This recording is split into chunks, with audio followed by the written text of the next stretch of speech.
Apa isi dari madu? Kalau tempe kan isi tadi probiotik kan, biotik. Dia bakteri baik gitu kan. Nah, bakteri baik itu makanannya namanya prebiotik. Jadi bakteri baik makannya prebiotik. Jadi probiotik itu makanannya prebiotik. Jelas ya? Tempe ini kan probiotik. Ya. Ketika teman-teman katakanlah kasih dia madu sebagai prebiotiknya, maka bakteri dalam tempe tadi akan berkembang biak. Kalau dia berkembang biak ketika masuk ke pencernaan kita, maka dia akan perbaiki isi ususnya. Ya, seperti itu ya gampangannya. Atau juga mungkin teman-teman bisa pakai ini. Sumber prebiotik yang paling baik. Jadi saya saya pengen pesan kepada Anda, mari jadi pemuda atau akhwat atau ikhwan rimpang, rempah dan kurma. Ya, jadi tiap hari itu Anda mengkonsumsi makanan-makanan sehat gitu loh. Sebab apa? Kita bicara generasi. Mana MC? Sini MC. Antum makan ini. Sandwich tempe. Mukanya kasih lihat tuh. Kasih lihat mukanya. Langsung makan semua, kunyah. Pelan-pelan kunyahnya. Hayati.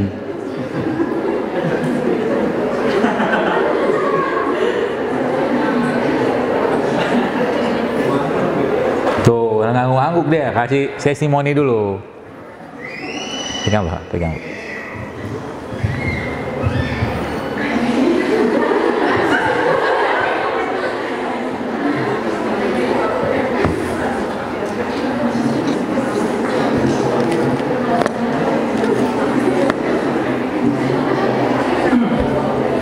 Minum nih, minum.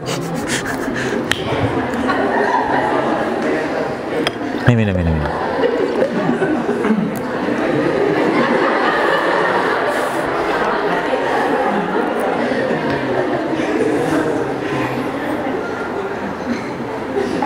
Kita dengerin dia ngomong apa nih. Enak. Ini saya kira bakal si tempe itu bakal aneh kena kurma, tapi nggak bisa didefinisikan, tapi enak gitu. Jadi kayak perasaan. Iya. Sama. Ya baik, alhamdulillah berhasil juga ngerjain MC.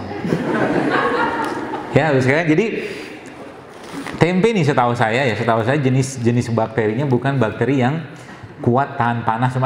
Nanti coba tanya ahlinya. Ya.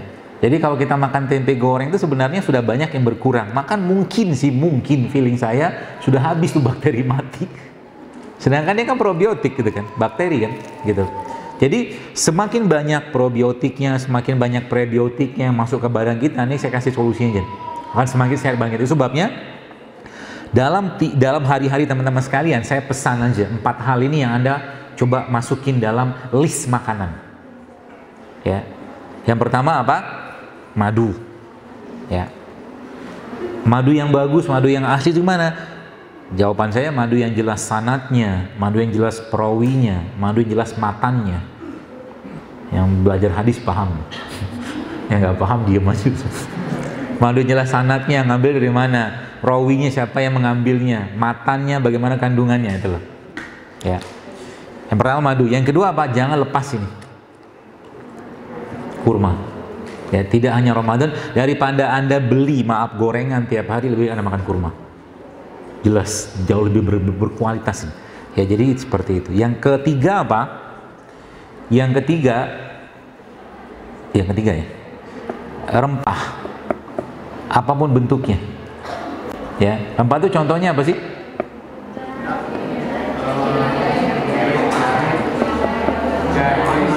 Jahe itu bukan rempah. Ya jahe tapi dia kategorinya rimpang kalau jahe. Rempah itu contohnya kayu manis, cengkeh, gitu lah. Pala, ya itu contohnya. Jangan tinggalkan itu. Jadi jadilah pemuda rempah dan pemuda rimpang. Gitu lah. Tiap hari ya. Itu yang, jadi misalkan teman-teman mau bikin minum teh misalkan. Teh itu sehat nggak? Kalau tehnya, jujur kalau tehnya saset sebenarnya nggak sehat. Ya, tapi kalau tetap Anda pengen minum teh sasetan, coba dimasukin rempah di situ.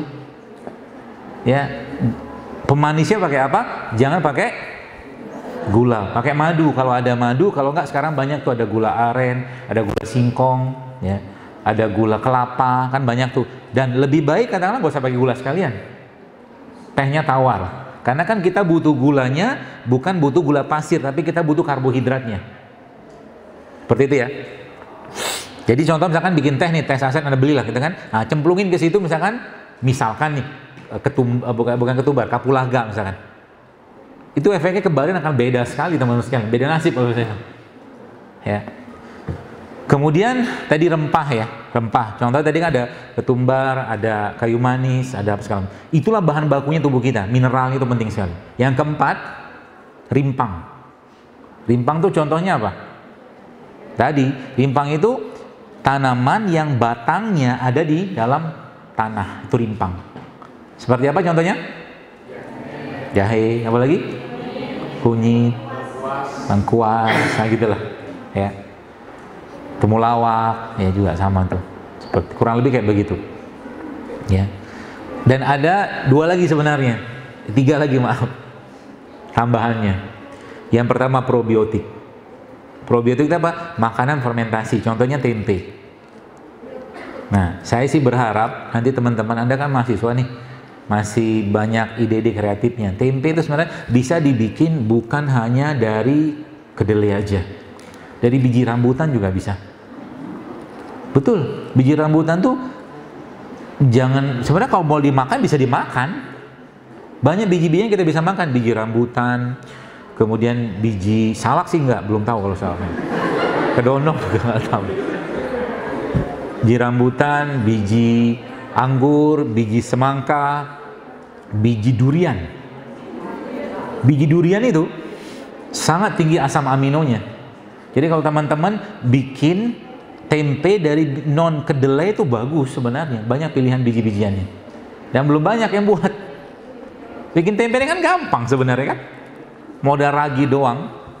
Modal ragi taruh di satu tempat selesai gitu loh. Jadi dia. Ya. Jadi bikin sebenarnya itu probiotik ya. Jadi makanan itu sebabnya mungkin adik-adik mungkin pernah baca bahwa salah satu makanan paling sehat di dunia namanya apa? Rendang. Rendang sehat nggak sih?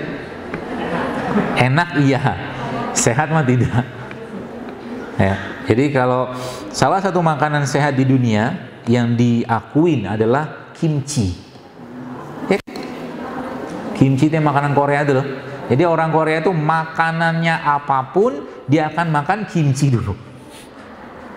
Lihat sajian kalau teman-teman pernah makan di restoran Korea selalu ada kimchinya. Dan itu luar biasa pentingnya buat pencernaan kita sebenarnya. Ya. Kimchi. Jadi tadi probiotik ya, ini salah satu probiotiknya. Contoh yang lain probiotik apa? Banyak, miso. Miso tuh probiotik tuh. Ya, itu masukin ke badan tiap hari tuh. Dan yang ketiganya yang keberapa? 1, 2, 3, 4, 5. Tadi kan udah 4. Yang kelima berarti yang keenam.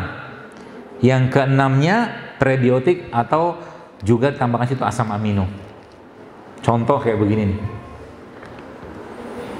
Ya kayak mungkin kita membahas kayak sayuran, buah-buahan, itu kan ada banyak prebiotik di situ. Jadi makanannya probiotik itu adalah prebiotik. Teman-teman masih suka makan nasi putih? Masih. Saran saya dimodif nasinya. Iya, udah modif nasinya. Supaya nasi putih itu kan kenapa banyak dilarang? Karena tinggi banget gulanya. Itu masalahnya. Kalau sudah makan nasi putih, apa yang terjadi saat Anda kuliah? Ngantuk loh. Karena tubuh susah tubuh kita tuh berat sekali memetabolisme gula pada nasi itu gitu. Caranya gimana supaya nasi tetap tinggi seratnya? Gampang. Saran pertama, ini saya saja. Kalau mau nyobain sih, nanti coba ambil cabai, cabai rawit begini. Tambahkan bawang putih, tambahkan serai sedikit.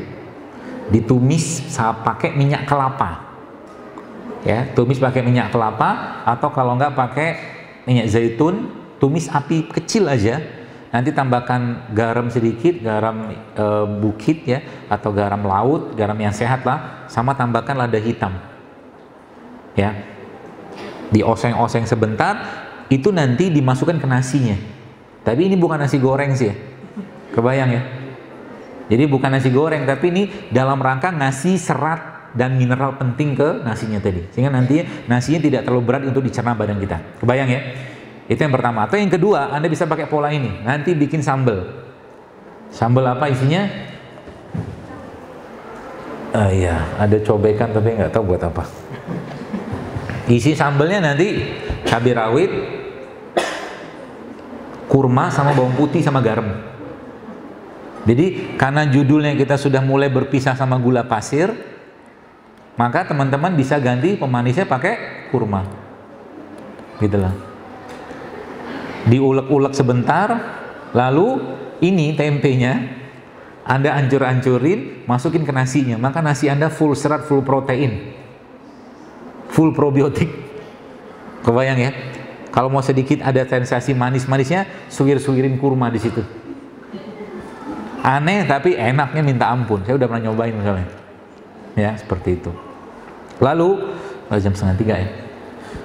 Terakhir, tadi kan ada prebiotik kan? Jadikan mereka-mereka ini teman harian Anda, camilannya. Ya. Teman-teman lihat. Ini kan ada apa tuh namanya? Manggis ya. Manggis ini kalau kita lihat dalamnya isinya kan ada buahnya sama bijinya.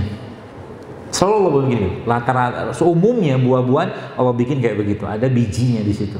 Dan bijinya ini umumnya sebagian besar kandungan gizinya sangat tinggi. Jadi kalau makan manggis, sering saya sampaikan, makan sama bijinya. Bahkan kalau teman-teman mau blender manggis ini, blender sama bijinya, nggak pahit insya Allah. Lalu nyobain. Dijadikan penganan kita tiap hari. Ibu sekalian, teman-teman, mungkin apa yang saya sampaikan ini sederhana, tapi Anda kerjakan rutin setiap hari kayak begini, Anda sedang mempersiapkan peradaban yang sehat.